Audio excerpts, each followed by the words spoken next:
राधा स्वामी जी। बाणी बाणी अज्ञात अनामी सतनाम सत्पुरुष की।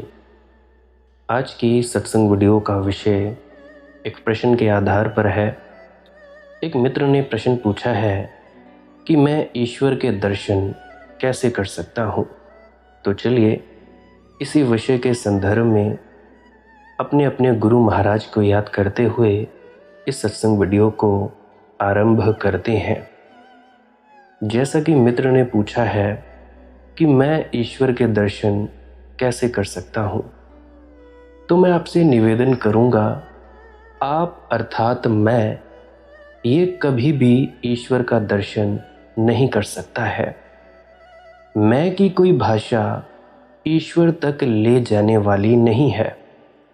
जिस दिन मैं न रह जाएगा, ये मैं कौन सा न रह जाएगा, ये जो तुम लोग खुद को समझते हो कि मैं ये शरीर, मैं ये मनदीप, मैं ये विचार, मैं ये मन, मैं ये बुद्धि, मैं ये इंद्रियां, मैं जज, मैं अध्यापक, मैं शिक्षक या कोई और भी पदवी, और जिस दिन मैं न यह रह जाएगा, ये जो तुम्हारा होना है, जैसा कि अभी मैंने पिछले वाक्यों में स्पष्ट किया, उसी दिन तो कुछ हो सकता है।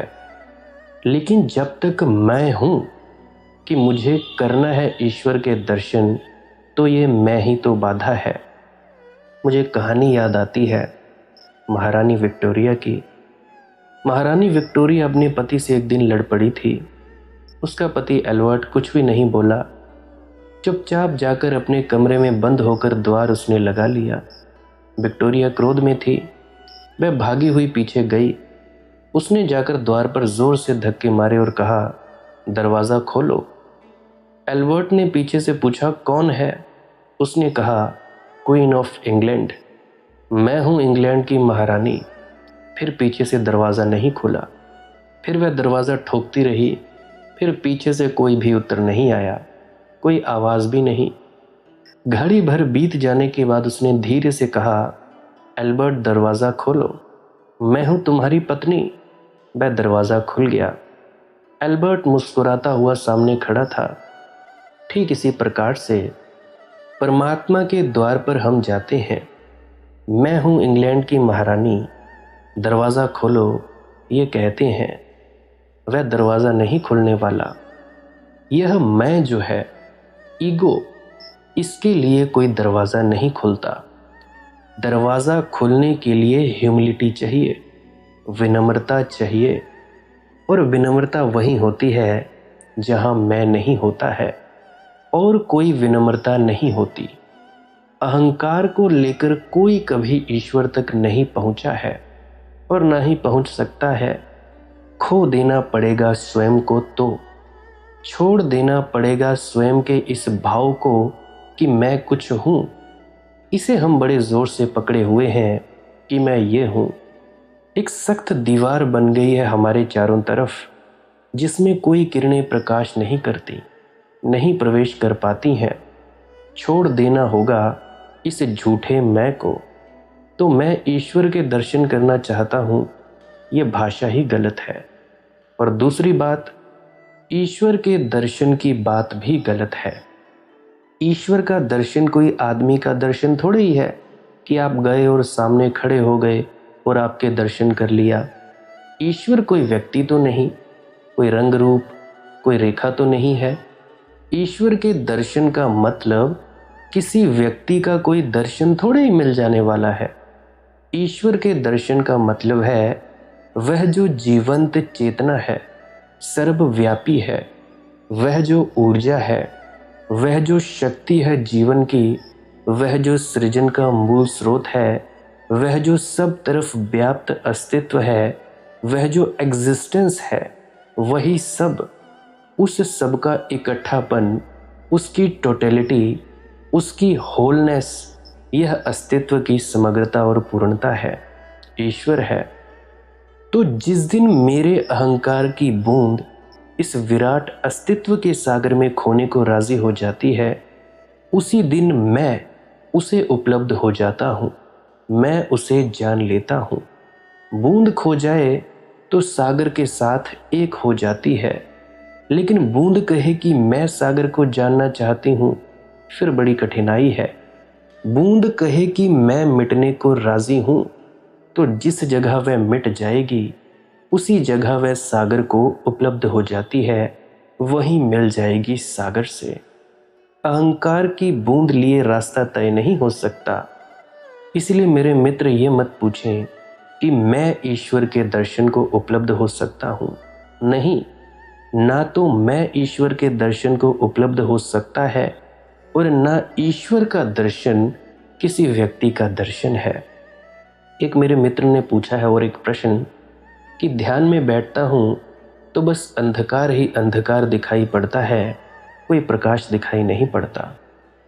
प्रकाश दिखाई पड़ने की ज़रूरत क्या है? अंधकार दिखाई पड़ता है, यही एक बीमारी है। धीरे धीरे यह भी दिखाई नहीं पड़ेगा। जब कुछ भी दिखाई नहीं पड़ेगा, जब कुछ भी अनुभव में नहीं उतरेगा, कुछ भी, रह जाएंगे केवल जागरूक, रह जाएगा केवल ज्ञान, बोध मात्र, रह जाएगी केवल कॉन्शियसनेस, और सामने कोई भी ऑब्जेक्ट नहीं, कोई भी विषय नहीं, कोई भी अनुभव नहीं। उसी क्षण जो जान लिया जाता है वह समग्रता का अनुभव है। उसे हम प्रेम की भाषा में परमात्मा कहते हैं। अभी जैसा कि तुम सब आंख बंद करते हो, अंधेरा ही अंधेरा दिखाई देता है। अब ज़रा तुम लोग सोचो, इस अंधेरे को देखने वाला कौन है? तुम ही तो देखते हो अंधेरे को। अगर तुम्हारी आंखों के सामने प्रकाश दिख जाए तो उस प्रकाश को देखने वाला कौन है? तुम ही तो देखते हो। अगर तुम लोगों के कानों में शब्द धुन सुनाई पड़े तो उसको सुनने वाला कौन है? अरे तुम सब ही तो हो।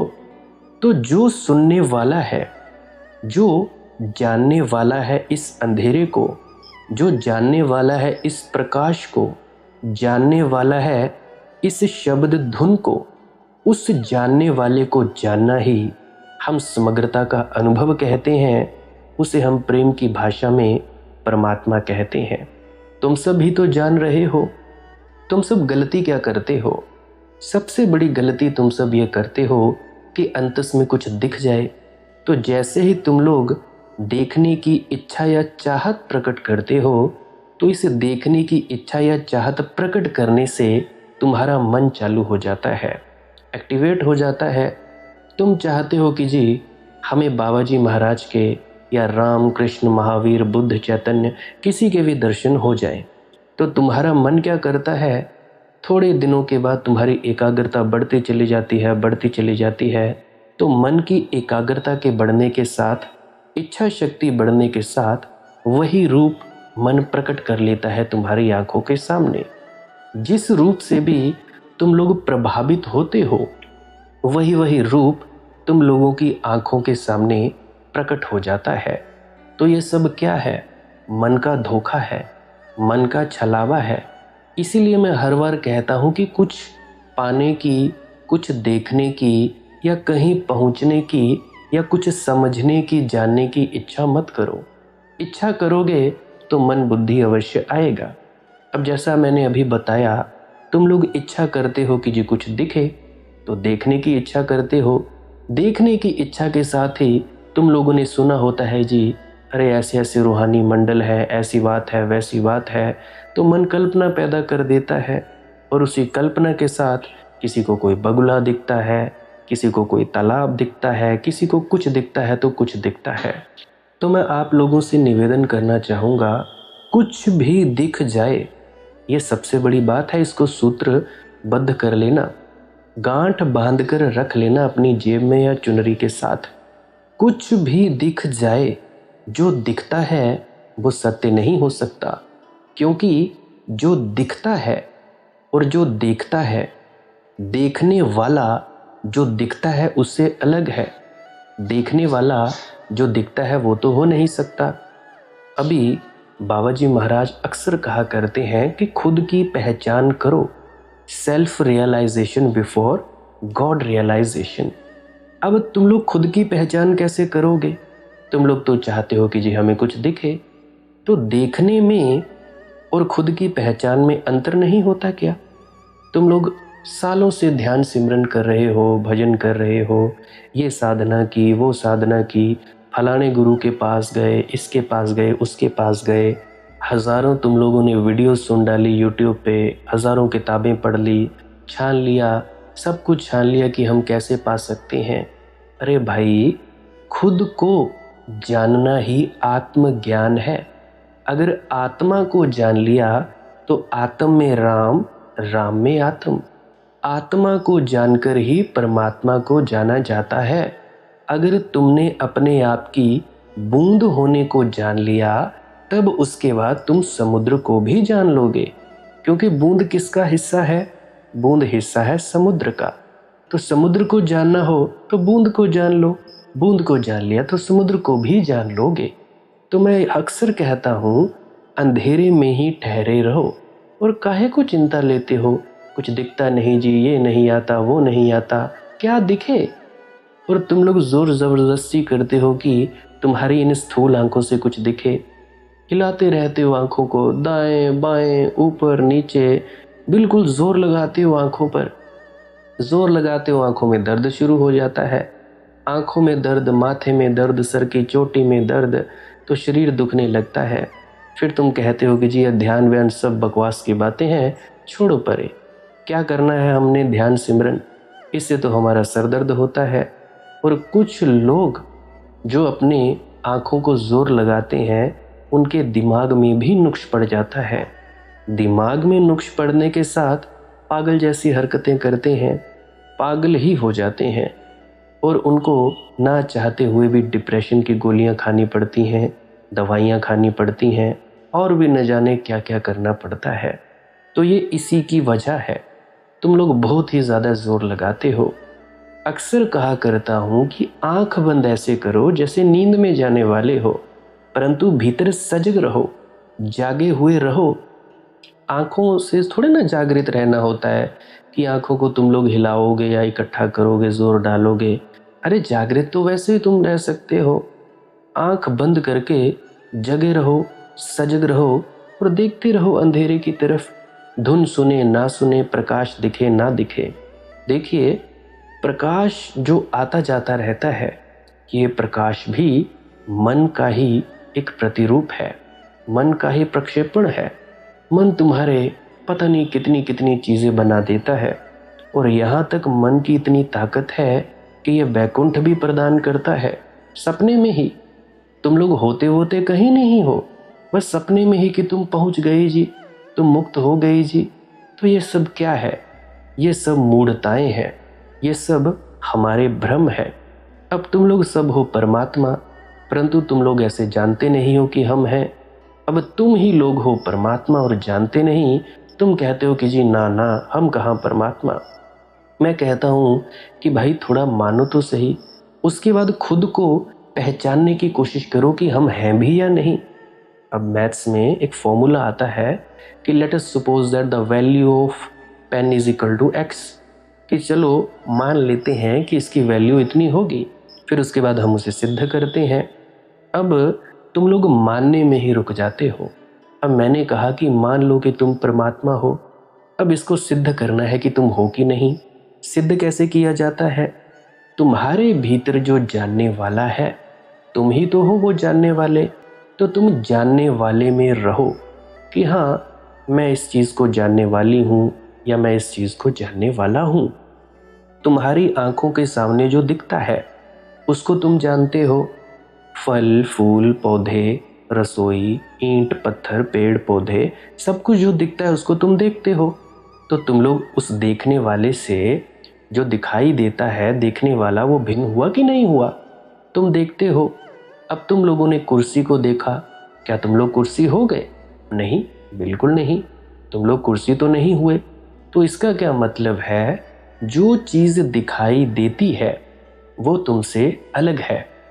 अब तुम देखते हो अपने शरीर को, अब शरीर को देखने वाले हो तुम।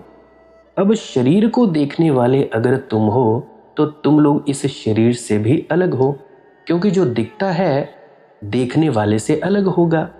जैसे बाहर की उदाहरण दी मैंने कि अगर बाहर कुर्सी देखी तो कुर्सी दिखाई दे रही है तुम्हें तो तुम कुर्सी नहीं हो। ठीक उसी प्रकार से शरीर को भी तुम देखते हो तो शरीर भी तुम नहीं हो। मन को देखते हो तो मन भी तुम नहीं हो। बुद्धि को देखते हो तो बुद्धि भी तुम नहीं हो। तो तुम हो कौन? जो देखता है। देखने वाला ही आत्मा है, देखने वाला ही परम सत्य है। अब जागरूक होकर तुमने इस देखने वाले को देखना है, देखने वाले को जानना है, या दृष्टा को ही देखना है। साक्षी में रहना है या गवाह मात्र में रहना है, या स्थिति प्रज्ञ रहना है। स्थिति प्रज्ञ का मतलब केंद्र में रहना है, परिधि पर जो मर्जी होता चला जाए। बस स्थित रहो अपने आपे में, अपने स्वभाव में। अब तुम लोग कोशिश करते हो कि कुछ दिखे, आंख बंद कर ली कुछ दिखे, तो अंतस में भी मन और माया नहीं आएगी। अब तुम लोग कहते हो कि जी हमें ये समझना है, तो समझना किससे होता है? बुद्धि से। हालांकि तुम्हारा जो अपना आपा है वो बुद्धि से परे है। अब इसको मैं ज़रा बताता हूँ। अब तुम लोग गहरी नींद में सोते हो। गाढ़ी नींद में, जो गहरी नींद में तुम सोते हो, तो तुम्हारा बस होना मात्र ही रहता है। क्या तुम लोगों को शरीर का अनुभव होता है? बिल्कुल नहीं होता। पता ही नहीं लगता कि हमारा शरीर कहाँ पड़ा है। क्या तुम लोगों की आंखों के सामने विचार आते हैं? बिल्कुल नहीं आते। ये अवस्था मैं सपने के बाद की अवस्था बोल रहा हूँ, गहरी निद्रा, जब कुछ भी नहीं होता, स्वप्न भी नहीं होता, विचार भी नहीं होता, बुद्धि भी नहीं होती, तब भी तुम होते हो कि नहीं होते हो? अगर तुम लोग उस वक्त नहीं होते तो सुबह उठकर तुम कैसे जान पाते कि तुम हो, कि तुमने गहरी नींद ली, कि तुमने सपना देखा? तुम बस निहारते रहते हो, खुद के शरीर को सपना लेते हुए, खुद के शरीर को गहन निद्रा में आते हुए।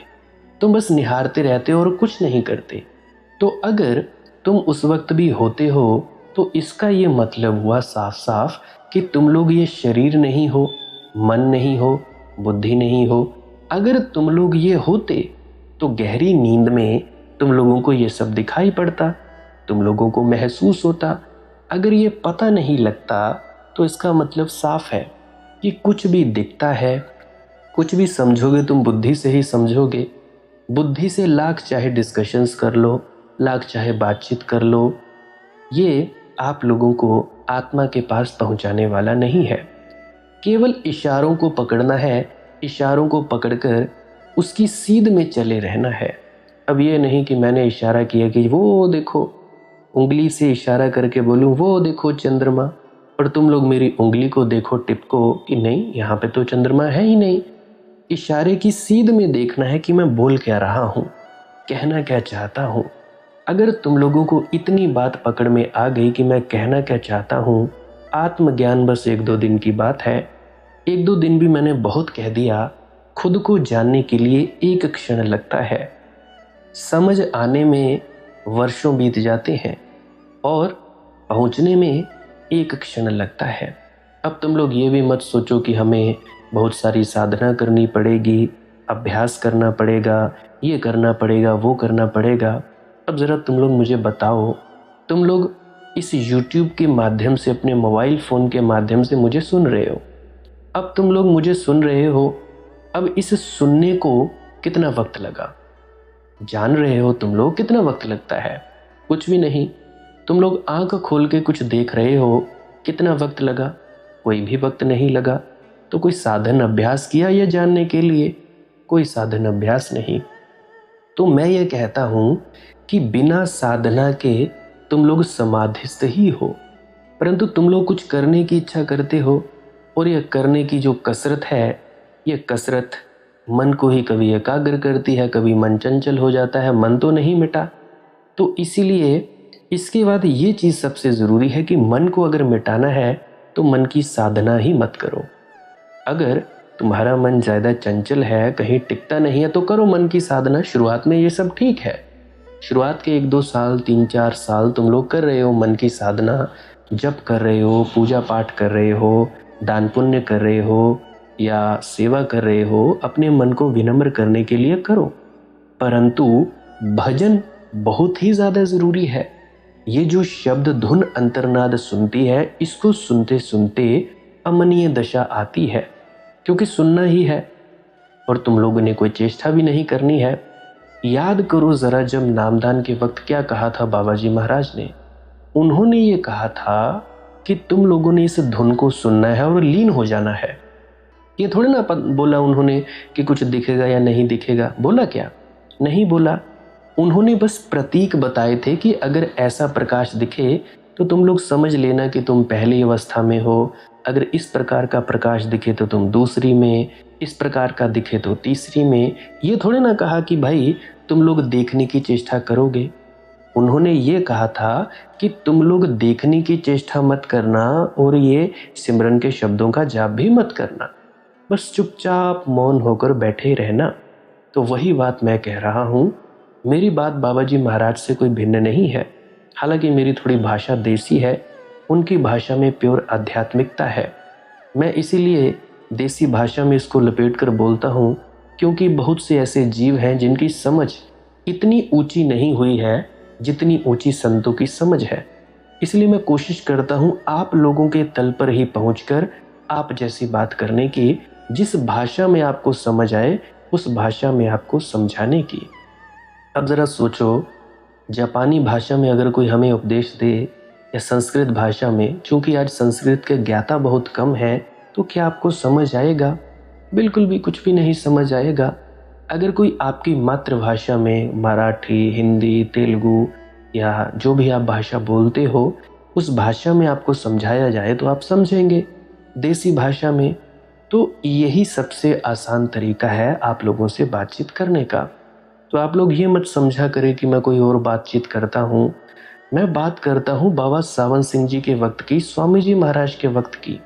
ये उस वक्त की बातें हैं जब संगत सुनने वाली थी। अब संगत सुनने वाली कहाँ है? जाते हैं, चलो जी ब्यास घूमने चले आते हैं, अच्छी जगह है, लंगर खा लेते हैं, कैंटीन में घूम लेते हैं, डोसा खा लेते हैं जी, या कोई भी और बढ़िया चीज़, रेलवे स्टेशन घूमाते हैं। कोई सिगरेट या बीड़ी पीने वाले हैं, चलो बीड़ी पी आते हैं। कोई भांग पीने वाले हैं, चलो जी भांग पी आते हैं रेलवे स्टेशन पर। कईयों का वो क्या खाते हैं, वो रखते हैं अपने लिप्स के बीच में, जर्दे की पूड़ी होती है, शायद कुलिप क्या बोलते हैं उसको, कई वो रखते हैं कि भाई ख़त्म हो गई, चलो जी रेलवे स्टेशन। तो आज संगत थोड़ी ना सुनने वाली। पहले की जो संगत थी वो सुनने वाली थी और वो कमाई वाली भी थी। मैं बाबा सावन सिंह जी के वक्त की बात कहता हूँ, और मैं तब भी था, बाबा सावन सिंह जी के वक्त में भी था, और बाबा सावन सिंह जी की ही बातें आपको बोलता हूँ, क्योंकि जो कहा जा सकता है वो कहा जा चुका है। नई नई कोई बात नहीं है।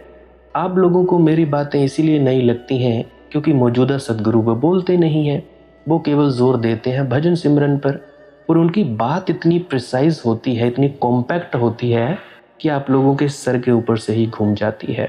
5 तरह की वाणियाँ लेते हैं बाबा जी महाराज, क्योंकि उनको पता है कि इनको समझाने बुझाने से कोई फ़ायदा नहीं, सिर्फ भजन सिमरन की ही बात करो। और तो कोई है नहीं सुनने वाला, सब सो जाते हैं, सब कईयों को लगा होता है। अभी बाबा जी महाराज राधा स्वामी भी नहीं बोलते हैं तो पंडाल से पहले से ही उठकर चले जाते हैं कुछ लोग। मैंने ऐसे भी देखे हैं वहाँ पे, क्योंकि कई बार लेट हो जाता हूँ, नींद नहीं खुलती जल्दी, तो चला जाता हूँ पंडाल में, लेट हो जाते हैं तो साइड में बैठाते हैं, तो वहाँ पे देखता हूँ कई ऐसे ही चले जाते हैं साइड में पहले से ही। अभी शब्द पढ़ रहा है पाठी और बाबा जी महाराज बैठे हैं, पहले से ही भाग जाते हैं। तो इस तरह के लोग हैं। तो मेरी बातें कोई नई नहीं है, ये सब वही पुरानी बातें हैं, पुराने संतों महात्माओं की, वेदों शास्त्रों की, ऋषि मुनियों की बातें हैं। एक ही बात है, हालांकि आपको नई लगती है क्योंकि आपने कभी सुनी नहीं। मेरे लिए अगर कोई मेरे लिए ये बातें बोलेगा, मुझे तो पुरानी लगेंगी। तो इसीलिए आप लोगों से कहता हूँ कि अंधेरे में देखते रहें, कोई इच्छा ना पैदा करें, कोई समझने की भी इच्छा ना व्यक्त करें। मैं कहता हूँ इच्छा का होना ही संसार पैदा करता है और इच्छा का ना होना ही संसार खत्म कर देता है।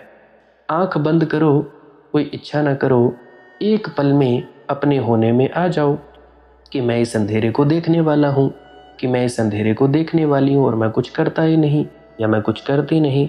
बस इसी में टिके रहो। जितना देर टिके रहोगे उतना ही देर तुम्हारा ये ध्यान बनता रहेगा। धीरे धीरे धीरे ये अभ्यास में आएगी बातें। मन आएगा, विचार आएगा तो देखते रहो, कोई चिंता नहीं, कोई उसकी बात नहीं। धीरे धीरे धीरे ये जो आपका अपना होना है ये प्रकट हो जाएगा। इसका कोई समय नहीं, कोई वक्त नहीं कि कब प्रकट होगा कब नहीं, आप लोगों के भीतर कब आ जाए। परंतु मन को मारने के लिए मन की साधना से परे हो जाए। एकाग्र करने से मन नहीं मरता, एकाग्र ही रहा ना। सूरज की किरणें जो एक लेंस होता है, किरणें पड़ती हैं एक बिंदु पर इकट्ठी हो जाती हैं, कन्वर्ज हो जाती हैं, तो भाई वहाँ पे किरणें मरी तो नहीं। तो मन को तुमने काबू करके इकट्ठा कर लिया तो मन मरा तो नहीं। तो मन से परे जाना है। मन के परे जाने के लिए कोई साधना नहीं करनी पड़ती। नींद में जाने के लिए कोई साधना नहीं करनी पड़ती। अगर तो शब्द धुन सुनाई पड़ गई फिर तो बहुत ही बढ़िया। अगर नहीं सुनाई पड़ती फिर चुपचाप इसी अंधेरे में ही देखते रहें। प्रकाश भी प्रकट होगा और शब्द धुन भी आएगी। और अगर प्रकाश प्रकट नहीं हो रहा तो उसकी चाहत भी मत करो। मैं लिखकर गारंटी के साथ कह सकता हूँ, अगर कोई भी चाहत तुम लोग नहीं करते हो कि मुझे ये दिख जाए वो दिख जाए, मैं यहाँ पहुँच जाऊँ वहाँ पहुँच जाऊँ, तब तुम्हारा पक्का ध्यान की गहराइयों में उतरना पक्का है। पक्का लिख के दे सकता हूँ तुम्हारे को स्टैम्प पेपर से। परंतु अगर तुम लोग चाहत करोगे ये हो जाए वो हो जाए, फिर तो मैं कुछ नहीं कह सकता। जन्मों खराब कर दोगे। पिछले जन्मों में भी तुम लोगों ने यही सब किया है। जब कभी भी देखता हूँ तो यही सब तुम लोगों ने किया है। अरे तुम्हारी क्या बात करनी, मैंने भी यही सब किया है। पुराने जन्मों में छूट छूट गया हूँ। बुद्ध आए, महावीर आए, कृष्ण आए, राम आए, गुरु नानक देव जी महाराज आए, संत नामदेव जी आए, संत कबीरदास जी आए, गुरु रविदास महाराज जी आए, सब आए। मैं फिर मूड का मूड ही रहा। जैसे अभी तुम लोग बोलते हो कि कुछ दिखे, ऐसे ही मैं सब बातें किया करता था। इतने बड़े महापुरुषों का साथ मिलने के बाद भी मैं चूकता रहा। तो गौर करो कितने जन्मों जन्मों से, जब से यह सृष्टि बनी है तब से तुम अपने आपे से भिन्न हो, अपने समग्रता के अनुभव से भिन्न हो। इसलिए तो तुम लोग खाली खाली महसूस करते हो, दौड़ भाग करते हो, कभी इधर छलांग बंदर की तरह, कभी उधर छलांग, कभी रिश्तेदार के घर चले गए, कभी यार दोस्त के घर चले गए, कोई गर्लफ्रेंड के साथ मिलने जा रहा है, कोई बॉयफ्रेंड के साथ मिलने जा रहा है। अजी हमारा दिल नहीं लगता तो टीवी लगा लेते हैं, दिल नहीं लगता तो मोबाइल पे गाना सुन लेते हैं, सब करते हैं। ये सब करने धरने से समग्रता का अनुभव नहीं होता। तो वह जो समग्रता का अनुभव है उसे हम प्रेम की परिभाषा से परमात्मा कहते हैं। परमात्मा शब्द सिर्फ हमारी प्रेम की भाषा है, अन्यथा सत्य ही कहना उचित है। उस दिन हम जान पाते हैं सत्य क्या है। लेकिन सत्य को जब हम प्रेम की तरफ से देखते हैं, तब हम सत्य को प्रेम से देखते हैं, तब सत्य बड़ा दूर मालूम पड़ता है, बड़ा गणित का सिद्धांत मालूम पड़ता है, मैथमेटिकल कैलकुलेशंस मालूम पड़ता है, उससे कोई संबंध पैदा होता मालूम नहीं पड़ता। तब हम कहते हैं कि ये परमात्मा, और तब एक संबंध बनता हुआ मालूम पड़ता है, एक प्रेम का नाता और एक सेतु बनता हुआ मालूम पड़ता है। एक और मित्र ने पूछा है कि मैं आखिरी में कहता हूँ कि आप सबके भीतर परमात्मा के लिए प्रणाम करता हूँ, या कभी कहता हूँ कि परमात्मा करे आप सभी भीतर उतर जाएं, तो मेरा मतलब क्या है इसका कहने का। देखो भाई, मेरा मतलब किसी ऐसे परमात्मा से नहीं जो ऊपर बैठा है और सब चला रहा है। मेरा मतलब सबके भीतर बैठी हुई सोई हुई चेतना से है। इस चेतना को ही बुलाता हूँ, कोई दूर किसी परमात्मा को नहीं। वह जो आपके भीतर है और कण कण में, पत्ते पत्ते में, पत्थर पत्थर में, सब में है। और हमारे शब्द और हमारी भाषा सब असमर्थ है ऐसे तो उसके बाबत कुछ कहने में। लेकिन फिर कुछ इशारे अत्यंत ज़रूरी हैं। तो कोई नाम हम हटा दें, परमात्मा कहें, सत्य कहें या कुछ भी कहें, इससे कोई फ़र्क नहीं पड़ता। मोक्ष कहें, निर्वाण कहें, ब्रह्म कहें, सचखंड कहें, इससे कोई फ़र्क नहीं पड़ता। हमारे सब शब्द एक से असमर्थ हैं उसे सूचित करने में, लेकिन शब्द के बिना कोई सूचना भी कठिन है। तो इसीलिए निशब्द में जाने का हम प्रयोग करते हैं, शब्द को छोड़ने का, ताकि वहाँ शायद उसका स्पर्श, उसका संस्पर्श हो सके। एक और प्रश्न, अंतिम बात ये मुझे कहनी है। वह भी एक मित्र ने पूछा है कि हम कैसे हो जाएं कि वह प्रकट हो सके, परमात्मा प्रकट हो सके, हम कैसे हो जाएं। मुझे कहानी याद आती है। एक पंडित था, बहुत शास्त्र उसने पढ़े थे, बहुत शास्त्रों का ज्ञाता था। उसने एक तोता भी पाल रखा था। पंडित शास्त्र पढ़ता था, तोता भी दिन रात सुनते सुनते काफ़ी शास्त्र सीख गया था। क्योंकि शास्त्र सीखने में तोते जैसी बुद्धि आदमी में हो, तभी आदमी भी सीख पाता है। सो तोता खुद ही था। पंडित के घर और पंडित भी इकट्ठे होते थे, शास्त्रों की चर्चा चलती थी। तोता भी काफ़ी निष्णात हो गया। तोतों में भी खबर हो गई थी कि वह तोता पंडित हो गया है। फिर गांव में एक बहुत बड़े साधु का, एक महात्मा का आना हुआ। नदी के बाहर वह साधु आकर ठहरा था। पंडित के घर में भी चर्चा आई। फिर सब मित्र, उनके सत्संग करने वाले सारे लोग उस साधु के पास जाने को तैयार हुए, कुछ जिज्ञासा करने। तो जब वे घर से निकलने लगे तो उस तोते ने कहा, मेरी भी एक प्रार्थना है, महात्मा से पूछना, मेरी आत्मा भी मुक्त होना चाहती है, मैं क्या करूं, मैं कैसा हो जाऊं कि मेरी आत्मा मुक्त हो जाए। सो उन पंडितों ने कहा, उन मित्रों ने कहा कि ठीक है, हम ज़रूर तुम्हारी जिज्ञासा भी पूछ लेंगे। वे नदी पर पहुँचे। तब वह महात्मा नग्न नदी पर स्नान करता था। वह स्नान करता जा रहा था। घाट पर ही वे खड़े हो गए और उन्होंने कहा, हमारे पास एक तोता है, वह बड़ा पंडित हो गया है। उस महात्मा ने कहा, उसमें कोई भी तो हैरानी नहीं है, सब तोते पंडित हो सकते हैं, क्योंकि सभी पंडित तोते होते हैं। हो गया होगा तो फिर क्या। उन मित्रों ने कहा, उसने एक जिज्ञासा की है कि मैं कैसा हो जाऊं, मैं क्या करूं कि मेरी आत्मा मुक्त हो सके।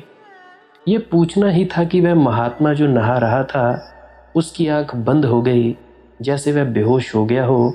उसके हाथ पैर शिथिल हो गए। धार थी तेज, नदी उसे बहा ले गई। वे तो खड़े रह गए चकित। उत्तर तो नहीं दे पाया वह। और ये क्या हुआ। उसे चक्कर आ गया, गश्त आ गई, मूर्छा हो गई। क्या हो गया। नदी की तेज धार थी, कहाँ नदी उसे ले गई, कुछ पता नहीं। वे बड़े दुखी घर वापस लौटे। कई दफ़ा मन में भी हुआ, इस तोते ने भी खूब प्रश्न पूछवाया, कोई अपशगुन तो नहीं हो गया, घर से चलते वक्त मुहूर्त ठीक था या नहीं। ये कैसा प्रश्न था, प्रश्न कुछ गड़बड़ तो नहीं था, हो क्या गया महात्मा को। तो सब दुखी घर लौटे। तोते ने उनसे आते ही पूछा, क्या मेरी बात पूछी थी। उन्होंने कहा, जी बिल्कुल पूछा था, पर बड़ा अजीब हुआ, उत्तर देने के पहले ही महात्मा का तो देहांत हो गया। वे तो एकदम बेहोश हुए, मृत हो गए, नदी उन्हें बहा ले गई। उत्तर नहीं दे पाए वह। बस उनका इतना कहना था कि उसी वक्त तोते ने आंखें बंद कर ली। उन्होंने देखा कि तोते की आंख बंद हो गई। वह फड़फड़ाया और पिंजरे में गिरकर मर गया। तब तो निश्चित हो गया, इस प्रश्न में भी कोई खराबी है। 2 हत्याएं हो गई व्यर्थ ही। तोता मर गया था। द्वार खोलना पड़ा तोते के पिंजरे का। द्वार खुलते ही वे और हैरान हो गए। तोता उड़ा और जाकर सामने के वृक्ष पर बैठ गया। और तोता वहां बैठकर हंसा और उसने कहा कि उत्तर तो उन्होंने दिया, लेकिन तुम समझ नहीं सके। उन्होंने कहा, ऐसे हो जाओ मृतवत, जैसे हो ही नहीं। मैं समझ गया उनकी बात और मैं मुक्त भी हो गया, तुम्हारे पिंजरे के बाहर हो गया। अब तुम भी ऐसा ही करो तो तुम्हारी आत्मा भी मुक्त हो सकती है। मैं अंत में यही कहना चाहूँगा, ऐसे जिए जैसे है ही नहीं, हवाओं की तरह, पत्तों की तरह, पानी की तरह, बादलों की तरह, जैसे हमारा कोई होना ही नहीं है, जैसे मैं नहीं हूँ। जितनी गहराई में ऐसा जीवन प्रकट होगा, उतनी ही गहराई में मुक्ति निकट आ जाती है। तो मैं आप लोगों से यही निवेदन करना चाहूँगा कि इसी तरह पूरी ज़िंदगी जिएं। उसी के लिए मैंने ये सब बातें की हैं। इस तरह जिएं जैसे नहीं है। बस साधना का इससे ज़्यादा गहरा और कोई सूत्र नहीं है। अब मैं आपसे निवेदन करना चाहूँगा कि एक और ध्यान करवाऊँगा आप लोगों को लेटे लेटे। ये लेटने वाला ध्यान है, तो अगर आप लोग कुछ काम धंधा कर रहे हो तो इस वीडियो को बंद करके अपना काम धंधा चालू कर सकते हो। अगर कोई फ्री है, काम धंधा नहीं है, तो मेरे साथ ध्यान में आगे बढ़ सकता है। ध्यान करवाने की चेष्टा करूँगा। वैसे तो ये बहुत मुश्किल बात होती है, परंतु फिर भी छोटी मोटी कोशिश मेरी। ये ध्यान है लेटे लेटे। इस ध्यान को आप लोग सोने से पहले रोज़ कर सकते हैं, परंतु अभी थोड़ा प्रैक्टिस कर लें तो हम भाई इस बात को अनुभव कर सकते हैं। तो मैं आप लोगों से निवेदन करना चाहूँगा कि अब ध्यान शुरू करते हैं। शांति से लेट जाएं सभी। तो लेट गए होंगे, मुझे यही आशा है। तो अब क्या करें, आंख बंद कर लें। बड़े ही प्रेम से आंख बंद करें। सीधे लेट जाएं, या अगर नहीं लेट सकते तो टेढ़े लेट जाएं, परंतु शरीर को ढीला छोड़ दें। सारे शरीर को ढीला छोड़ दें। लेट जाएं सीधा, सारे शरीर को ढीला छोड़ दें। वैसे ही जैसा अभी मैंने कहा, जैसा आप हो ही नहीं, बिल्कुल ढीला छोड़ दें, जैसे कोई जीवन भी नहीं है, मुर्दा हो। बिल्कुल शरीर को ढीला छोड़ दें। जहाँ जहाँ तनाव है बिल्कुल ढीला छोड़ दें। आंख बंद ही रखें, आंख पर कोई तनाव ना आने पाए। बिल्कुल आंख ढीली छोड़ दें।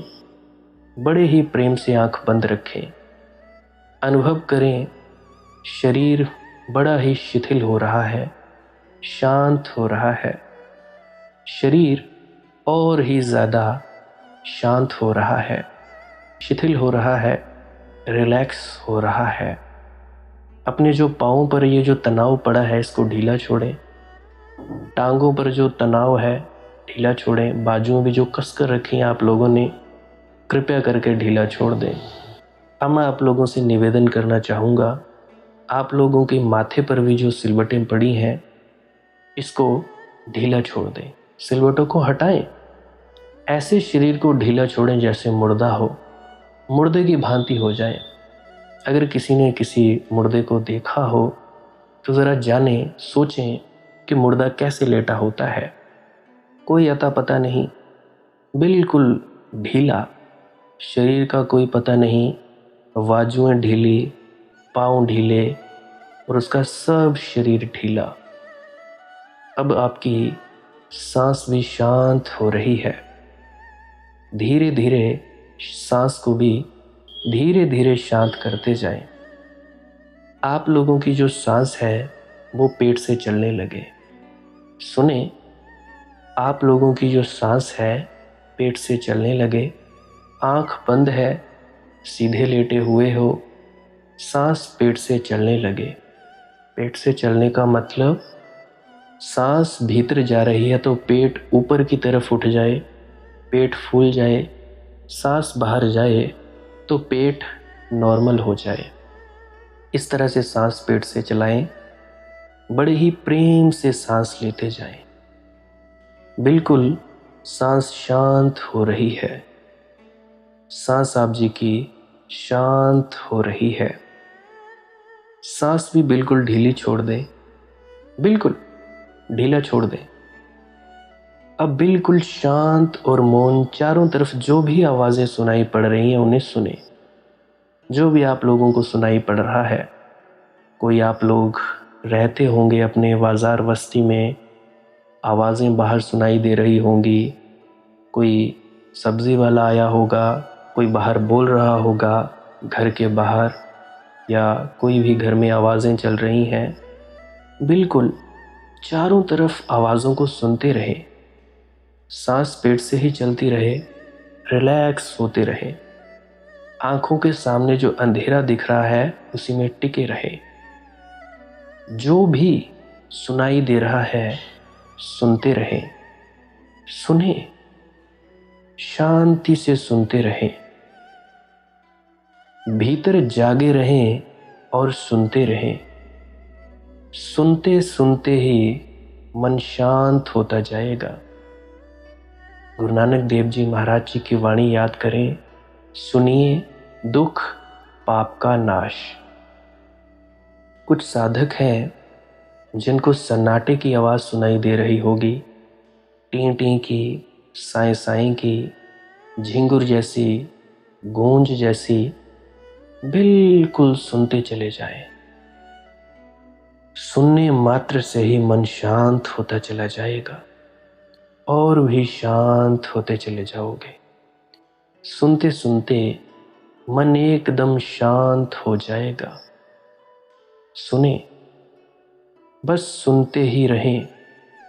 यह जो आवाज़ सुनाई दे रही है, सुनते ही रहें। अगर आप लोगों को इस वीडियो के बैकग्राउंड में आवाज़ सुन रही है, इस मधुर आवाज़ को भी सुनते रहें। वायलिन की आवाज़ है, सुनते रहें।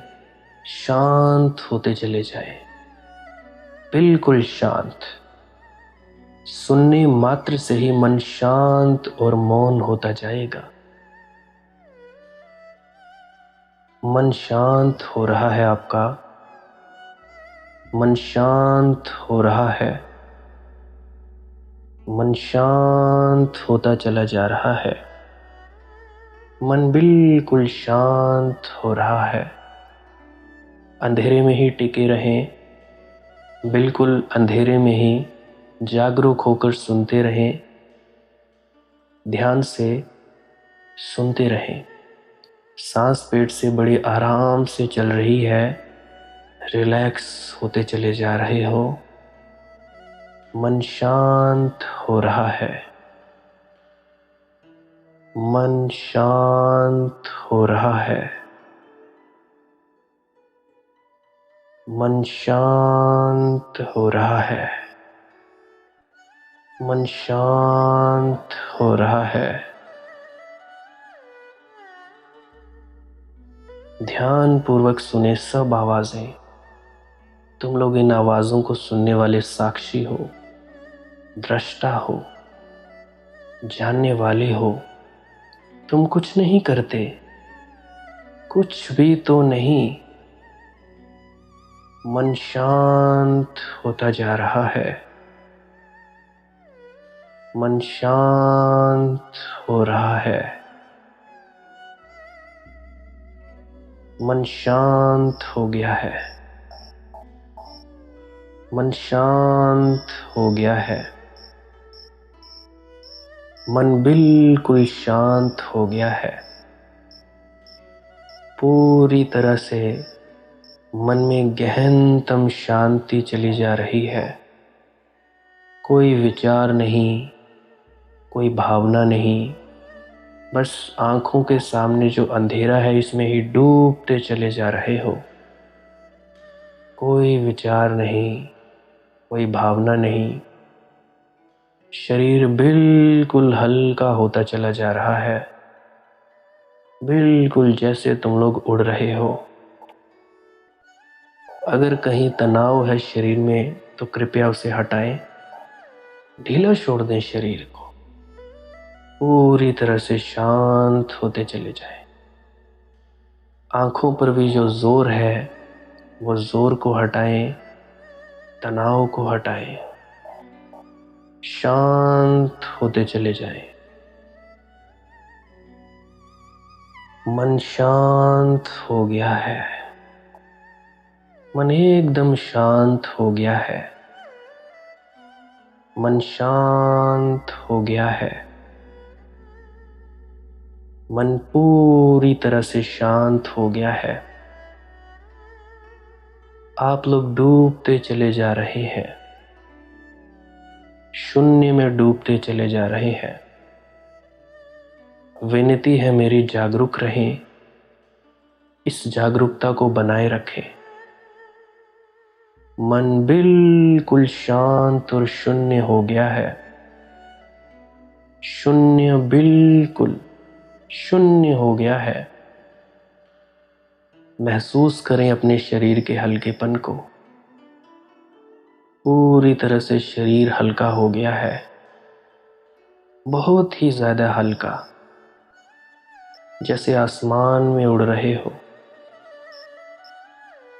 इतनी ज़्यादा शांति, पूरी पूरी शांति।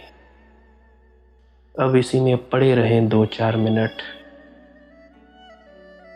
उतरते रहे शांत, सुनते रहें इन आवाज़ों को,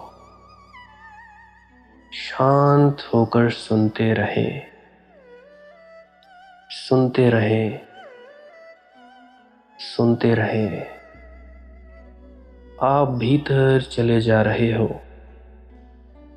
इस गहनतम अंधेरे में डूबते चले जा रहे हो और जान रहे हो इस अंधेरे को।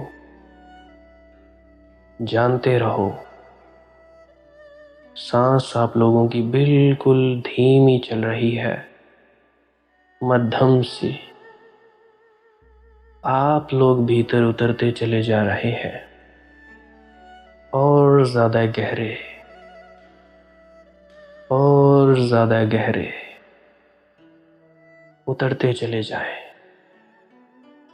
उतरते चले जाएं। अब महसूस करें इस विराटता को, इस परमात्मा को, इस आभास को महसूस करें। महसूस करें इस गहनतम शांति को, इस आनंद को। शरीर अगर किसी का हिल रहा है तो उसको भी देखते रहे। रीढ़ की हड्डी में हलचल हो रही है तो उसको भी जानते रहे। हिले डुले मत। शरीर मुर्दा हो गया है, ऐसे जैसे हो ही नहीं। धीरे धीरे भीतर उतरते चले जा रहे हो, उतरते चले जाएं, उतरते चले जाएं।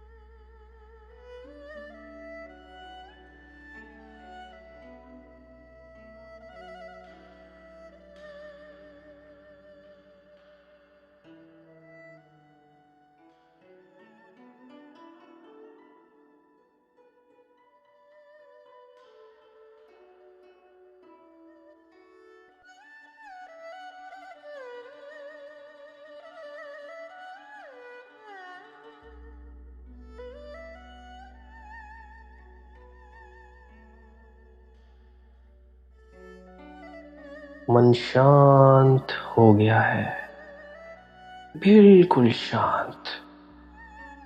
इस परम मस्ती को अनुभव करो, पूरी तरह से अनुभव करते चले जाओ, करते चले जाओ।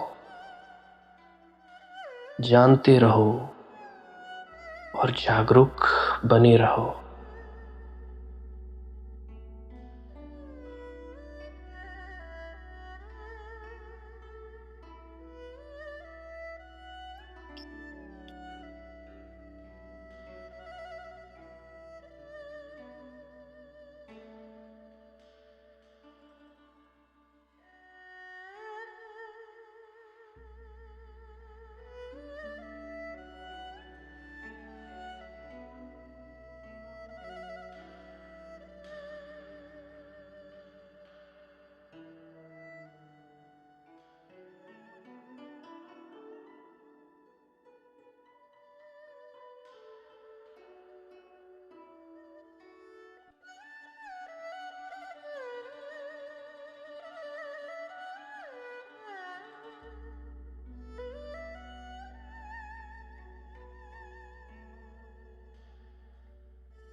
अब मैं आप लोगों से निवेदन चाहता हूँ, धीरे धीरे 2-4 गहरी सांस लो, लंबी लंबी सांसें लो लंबी लंबी नाक से सांस लो और धीरे से छोड़ो।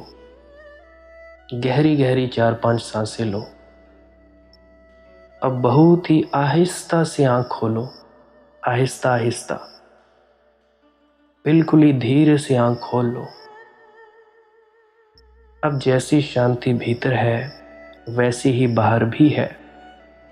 धीरे धीरे आंख खोलें, कोई जल्दबाजी नहीं, धीरे धीरे खोलें और बाहर देखें धीरे धीरे।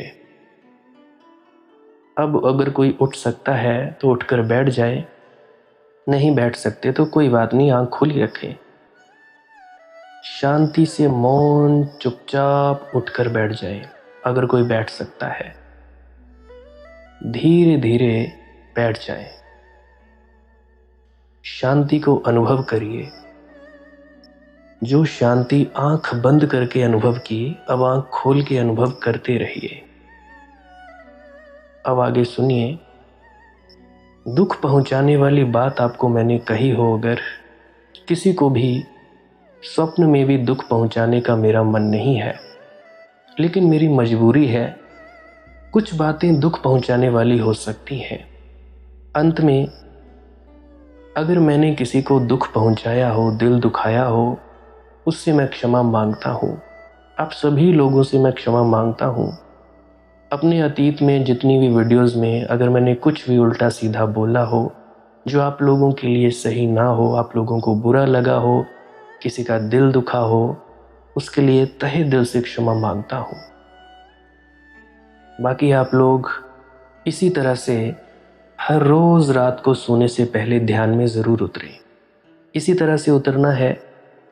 लेटे लेटे ध्यान में उतरेंगे और लेटे लेटे ही सो जाओगे तो आप लोगों की सारी रात ध्यान में गुजरेगी और सुबह आप लोग बिल्कुल फ्रेश उठोगे। अभी तो मैंने आप लोगों को प्रैक्टिकल करवाया। जिनको कुछ महसूस हुआ वेरी गुड, नहीं महसूस हुआ जिनको, वो फिर से यहीं से ही वीडियो लगाकर सुन सकते हैं। बाकी भजन सिमरन करते रहिए, श्वास क्रिया करते रहिए, इससे आप लोगों को फ़ायदा मिलेगा। गहनतम शांति का आप लोगों को आभास होगा। आज के लिए बस इतना ही। भजन सिमरन श्वास क्रिया करते रहिए। भजन सिमरन क्या है? भजन और सिमरन दो अंग हैं। सिमरन है कुछ शब्दों का जाप करना जो आपको आपके सद्गुरु द्वारा बताए जाते हैं। कोई भी जाप हो सकता है, कोई भी शब्द हो सकते हैं। करना क्या है? किसी कमरे में बैठ जाइए, या रात को बैठ सकते हैं, सुबह बैठ सकते हैं, या जब भी आपको फुर्सत के लम्हे मिले बैठ सकते हैं। तो जब बैठें तो शरीर को बिना हिलाए डुलाए बैठना है। जो बैठ नहीं सकता तो वो लेट जाए, जो चौकड़ी नहीं मार सकता वो टांगें सीधी कर ले। कोशिश ये रहनी चाहिए कि ज़्यादा से ज़्यादा वक्त शरीर को बिना हिलाए डुलाए बैठा जाए। उसके बाद अपने शब्दों का जाप शुरू कर दें। आंख बंद रखें। आंखों पर ज़्यादा जोर नहीं लगाना है, कोई कष्ट नहीं देना है, नहीं तो सर में दर्द होगा और फिर आप लोगों को परेशानी हो सकती है। तो आपने क्या करना है? चुपचाप शांत होकर बैठे रहना है, शब्दों का जाप शुरू कर देना है। जितनी देर भी आप करना चाहो, आधा घंटा, पौना घंटा, 10 मिनट, 15 मिनट, या जितनी भी आपको आपके सद्गुरु द्वारा दिया गया निर्देश है, जितना निर्देश है उसका पालन कीजिए। और उसके बाद दूसरा स्टेप करना बड़ा ही ज़्यादा ज़रूरी है। वो क्या है? वो उसी अवस्था में बैठे रहें या आसन भी बदल सकते हैं। ये जो शब्दों का जाप होता है ये एकाग्रता के लिए होता है, ताकि मन की एकाग्रता आ जाए। और जब मन की एकाग्रता आ जाए फिर दूसरा कदम क्या है? धुन सुनने के लिए बैठना। चुपचाप बैठे रहें, आंख बंद है, शब्दों का जाप बंद कर देना है। और अगर कोई भी आपके गुरु महाराज हैं, उनको आप स्मरण कर रहे थे, याद कर रहे थे, आंखों के सामने शक्ल ला रहे थे, तो उसको लाना बंद कर दीजिए। शब्द धुन सुन रही है तो सुनते रहिए। आंख बंद करके अंधेरे में ही टिके रहें। टिके रहना है और ये इच्छा नहीं करनी है कि कुछ दिखे, कहीं पहुंचा जाए, परमात्मा को पाना है, ये करना है, वो करना है। याद रखें, ना कुछ समझना है, ना कुछ देखना है। ऐसे ही अज्ञानी होकर इसी अंधेरे में पड़े रहें। इसी अंधेरे में पड़े रहना है बस। उसके बाद जो होगा सो होगा। और अगर कोई अनुभव हो भी गया तो इससे ये नहीं कि अगली बार फिर से कामना करनी है कि ये वैसे ही हो। कामना ही सबसे बड़ी अड़चन है, इच्छा ही सबसे बड़ी अड़चन है, किसी चीज़ की तृष्णा करना ही सबसे बड़ी अड़चन है, मांग ही वासना है। अगर परमात्मा चाहिए तो कुछ नहीं मांगना है, चुपचाप बस बैठो, अपने आराम में बैठो, अपने विश्राम में बैठो। धीरे धीरे धीरे वो होगा जो होना चाहिए। अगर मैं ज़्यादा बोलूँगा तो आप लोग फिर से उसकी कल्पना कर लोगे कि जी ऐसा होता है, खंड ब्रह्मांड ऐसे होते हैं, चांद तारे दिखेंगे, फलाना ढिकाना। तो मैं ऐसा नहीं कहूँगा, मैं बस इतना कहूँगा जो कुछ दिखता है, कुछ भी दिख जाए, वो मन है, वो माया है। जो नहीं दिखता वही आत्मा है, वही आत्मा में होना है। अब जैसा कि तुम लोग इसी अंधेरे में टिके रहोगे, टिके रहोगे, टिके रहोगे, तो कुछ दिनों के बाद या महीनों के बाद एक प्रकाश आएगा। वो प्रकाश पूरे शरीर में फैलता जाएगा और धीरे धीरे तुम इस प्रकाश के सहारे अपने आप में स्थित होगे। अब देखो, इस प्रकाश को देखने वाले भी तुम हो और इस शब्द धुन को सुनने वाले भी तुम हो। अब जो ये शब्द धुन को सुनता है और प्रकाश को देखता है, ये तुम हो। तो अपने आप में स्थित होना है, अपने आप को जानना ही सच्चा आत्मज्ञान है। खुद को जानना, खुद को जान लिया मालिक को फिर जान जाओगे। तो इतनी सी प्रक्रिया है। और आगे आप श्वास क्रिया भी कर सकते हो। ये मुझे बताई गई थी विजय शर्मा जी द्वारा। वो एक उच्च कोटि के संत हैं, तो उन्होंने मुझे बताई। अब मेरा फ़र्ज़ बनता है कि आप सभी को बताऊं। वैसे तो मैं रोज़ रोज़ बताता हूँ, फिर भी आज फिर से बता रहा हूँ। श्वास क्रिया क्या है? नाक से सांस लेना है, मुंह से छोड़ना है। लंबा सांस लेना है नाक से और मुंह से छोड़ देना है। 15 मिनट करें, 20 मिनट करें, आधा पौना घंटा, जितनी देर भी आप कर सकते हो करें। करने के बाद करना कुछ नहीं है, चुपचाप आंख बंद करके बैठ जाना है। लेट सकते हो तो लेट सकते हैं, वो आपकी अपनी इच्छा है। नींद आ जाए तो सो जाना है, उस शरीर को कष्ट नहीं देना है। अगर सर घूमे घूमने देना है, अगर आपका शरीर कांपे तो कांपने देना है। उसकी आपने दिक्कत, परेशानी और चिंता नहीं लेनी है, ये सब होता ही है। और मरने से डर लगे तब भी नहीं डरना है, ये होता ही है। क्या कहा मैंने? 15 से 20 मिनट कर सकते हैं, उसके बाद चुपचाप बैठें और अपने भीतर अपने आप उतर जाओगे। ठीक है जी। प्रेग्नेंट लेडीज़ बिल्कुल ना करें, जिनको दिल की बीमारी है या गोलियां वगैरह खाते हैं वो भी बिल्कुल ना करें, और बाकी सब कर सकते हैं। जिनको नींद नहीं आती वो अवश्य करें, और जिनको थोड़ा डिप्रेशन रहता है वो भी अवश्य करें, और जिनके बच्चे थोड़े पढ़ाई में कमज़ोर हैं वो भी ज़रूर करें। बाकी आपकी मौज है, करना हो करिए, नहीं तो आपकी अपनी अपनी इच्छा है। और ध्यान दें, जब सिमरन करें तो उसके बाद सीधा भजन पे बैठें, और जब ये श्वास क्रिया करें तो इसके बाद सीधा भजन के लिए बैठें। अलग अलग प्रक्रियाएं हैं, एकाग्रता के लिए है श्वास क्रिया और एकाग्रता के लिए ही है भजन सिमरन। सिमरन भी एकाग्रता के लिए और श्वास क्रिया भी एकाग्रता के लिए। ठीक है, मिक्स नहीं करना है, अलग अलग करिए। अगर श्वास क्रिया करी तो उसके बाद सीधा धुन सुनने पर बैठें। अगर सिमरन के शब्दों का जाप किया उसके बाद फिर से धुन सुनने पर बैठें। बाकी आपकी अपनी मौज है, जो आपको रुचे वो कर सकते हो। अगर धुन सुनने लगे तो धुन सुनने पर ही डायरेक्ट बैठा जाए, परंतु श्वास क्रिया मत छोड़ना, क्योंकि श्वास क्रिया करने से शारीरिक, मानसिक और आध्यात्मिक लाभ मिलता है। तो बाकी आप कीजिए, आपकी मौज है। और कोई प्रश्न है तो कमेंट सेक्शन में पूछ सकते हैं, या इंस्टाग्राम, टेलीग्राम, फेसबुक पे सर्च करें मालिक की मौज सत्संग, तो वहाँ पे पूछ सकते हैं। प्रश्न पूछने से पहले एक विनती, आप लोग पुरानी सत्संग वीडियोस को अवश्य सुनिए। क्या पता आपके प्रश्नों के जवाब मिल जाए और आप अपने भीतर ध्यान में उतर जाएं। बाकी आपकी अपनी मौज है। लाइक कर सकते हैं इस वीडियो को अगर आपको कुछ सीखने को मिला है, और कमेंट सेक्शन में राधा स्वामी ज़रूर लिखें। सब्सक्राइब कर सकते हैं इस चैनल को अगर रोज़ रोज़ नए नए सत्संग सुनना चाहते हैं। और बाकी आप सत्संग लगा के छोड़ दीजिए, और बस छोड़ दीजिए। सुनते सुनते आप ध्यान में प्रवेश करेंगे या तो आप जी सो जाएंगे, तो आपकी मौज है। बाकी आप लोग अगर शेयर करना चाहो अपने मित्रों तक तो कर सकते हैं, नहीं तो मालिक की मौज है, कोई चक्कर नहीं है।